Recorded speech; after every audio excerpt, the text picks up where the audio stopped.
అయితే ఇప్పుడు మనం జీవితంలో కొన్ని డెసిషన్స్ తీసుకుంటామండి. అవి ఎలా ఉంటాయంటే ఏదన్నా ఒక చిన్న ఇన్సిడెంట్ జరిగినప్పుడో లేకపోతే అది గుడ్ ఆర్ బ్యాడ్ కొన్నిసార్లు ఏం చేస్తామంటే జీవితాన్ని ప్లాన్ చేసుకుంటాం. అన్‌ప్లాన్డ్‌గా ఉన్న జీవితాన్ని లేదు అలా ఉండడం వల్ల ఇలా జరిగింది కాబట్టి ప్లాన్ చేసుకుందాం అనుకుంటాం. కొన్ని ఏం చేస్తామంటే ప్లాన్డ్ ఏం లేదు, స్పాంటేనియస్‌గా వెళ్ళిపోదామని. సో మరి మీ జీవితంలో ఇప్పుడు ఈ పాయింట్లో మీరు గత కొద్ది కాలంలో జరిగిన దాంట్లో మీరు తీసుకున్న నిర్ణయం నెక్స్ట్ స్టెప్ ఏంటి లైఫ్‌కి?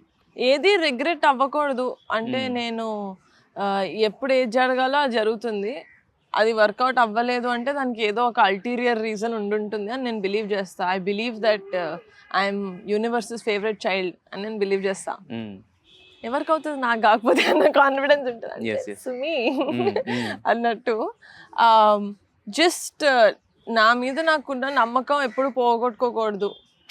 I should be my biggest supporter. I should be my biggest fan. అది నేను గట్టిగా తీసుకున్న డెసిషన్. ఎవరు అంటే ఐ షుడ్ నాట్ లెట్ అంటే నాకు ఇంకెవరు వ్యాలిడేషన్ అక్కర్లేదు, నాకు నేను చాలు అన్న డెసిషన్ నేను తీసుకున్నా. నాకు నా మనసాక్షికి నేను పర్ఫెక్ట్ 100%. ఎస్. అయితే యాక్చువల్గా ప్రొడ్యూసర్గా నిహారిక అంటే మామూలుగా మీరు మాట్లాడేటప్పుడు అదంతా కూడా ఒక ఫుల్ హార్టెడ్గా ఉంటారు, చాలా ఒక ఇన్నోసెన్స్ ఉంటుంది, ఇవన్నీ ఉంటాయి కదా. మరి సెట్స్లో నిహారిక స్ట్రిక్ట్ ప్రొడ్యూసరా లేకపోతే పర్లేదు? There's one thing that I really ఎప్పుడు పోగొట్టుకోవాలి అనుకోవట్లేదు, which is balance of both sides. Just because ఇప్పుడు యూ సీ మా నాన్నని చూసుంటారు కదా, మా నాన్న ఎంత కామెడీలు వేస్తారు, ఎంత జోకులు వేస్తారు, ఎంత కామెడిక్ సెన్స్ ఉంటుంది, అందరి మీద జోకులు వేస్తారు, ఆయన మీద ఆయన జోకులు వేసుకుంటారు. But when the time is right he is very serious. So I believe that ఆ బ్యాలెన్స్ ఉండాలా. నేను ఐదర్ వెరీ అప్ టైట్గా ఉండను, అది కూడా చాలా ఇప్పుడు మీ లైక్ చైల్డిష్గా కూడా. ఆ బ్యాలెన్స్ నాలో చాలా నచ్చేది ఆ బ్యాలెన్సే, that I can do both and I can do both very well. Yes. అయితే మీ నాన్నగారు చాలా సినిమాలు ట్రెండ్ సెట్టర్ సినిమాలు తీశారు యాజ్ ఎ ప్రొడ్యూసర్గా. ఇప్పుడు మీరు ఫస్ట్ సినిమాతోనే ఇది చేశారు, ఆయన పోటీ ఇస్తున్నారు గట్టిగా. సో మరి ఈ విషయం గురించి మీ ఇంట్లో వచ్చినప్పుడు ప్రొడ్యూసర్గా ఏమైనా ఉంటుందా?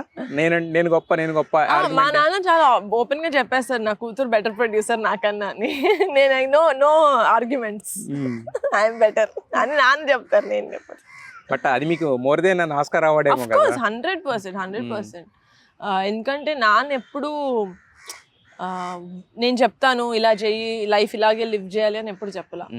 నువ్వు చెయ్యి, లైఫ్ అంటే ఏంటి, మనం కింద పడాలా, మనం లేవాలా, మనం ఎందుకు కింద పడ్డాం మనం చూసి మనం లెసన్ లాగా తీసుకొని maybe not do that mistake again. He gave me the freedom to live life on my own terms. But కింద పడిన తర్వాత ఇఫ్ ఐఎమ్ లెగడానికి నాకు టైం పడుతుందంటే ఫస్ట్ చెయ్యి ఇచ్చేది మా నాన్న.